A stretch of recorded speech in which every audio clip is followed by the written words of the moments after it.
Good morning, YouTube. What is up? It is, what is the date? August 30th. That's right. God, I've lost all track of time. It is August 30th, 2018, and we are doing the daily puzzle. Let's do it. All right. So here we can clearly see we have two rooks doubling up on that king side. And we also can launch this queen at any given time and maybe move to d3 and eventually take on h7. I don't know, our options quite vary here. But what is the move that best exposes the king? So our two possible options would be rook takes g7 or rook takes h7. And which one pretty much kind of opens up the king? What kind of exposes the king even further? If we look at it, rook takes h7. That doesn't really expose the king because, we're kind of running over checks.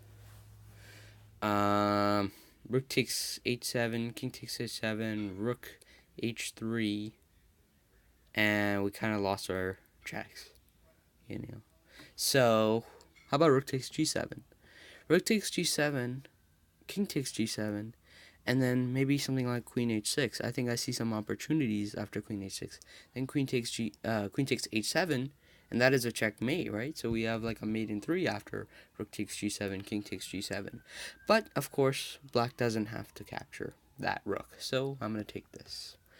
Cool. And notice that this rook also had a role in attacking the pawn on h7 as well. And we also have another rook that's attacking on h7. So we could very easily take this pawn on h7. However, we're trying to look for a way to distract this queen first. Sorry about that. We're trying to look for a way to distract this queen first so that it's not protecting this pawn anymore. It is off this diagonal. And once it's off this diagonal, for instance, it goes back to its original square, d5, then we can simply play rook takes h7 checkmate. Now, how do we distract that queen? What we can do is we can play queen d3. No, queen d3 is bad because then there's just Then there's just queen e4 to e1, right? Checkmate.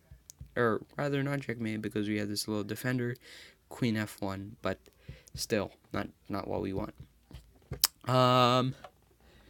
So I guess that's not what we're looking for, right? So what else? Queen d3. How about queen e3?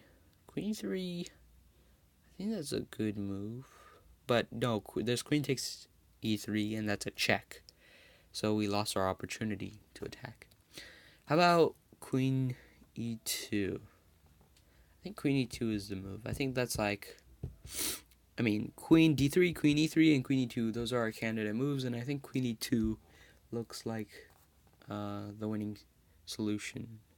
Queen e2, what it does is it distracts the queen completely. There are no checks whatsoever, and after the queen takes the queen, we can simply play rook takes h7 and checkmate that black. Alright, good. Queen f5. So still maintaining that queen on that diagonal to protect that pawn. Good. What can we do now? We can probably play something like queen e5 that allows for a discover and also distracts this queen. Notice that once we move to queen e5, that queen pretty much has nowhere else on that diagonal to go to other than probably c2. And if that queen goes to c2, then we just move this rook out of the way and form a discover checkmate. Cool. So I think the move is queen e5.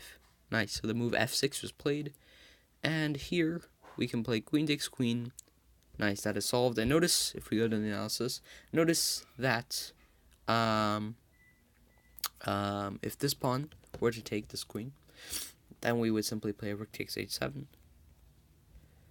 If queen takes e2, we would simply play rook takes f7, and this would lead to checkmate. Cool. So I hope you enjoyed that daily puzzle. I'll see you in the next one. Chess with me here out. Take care.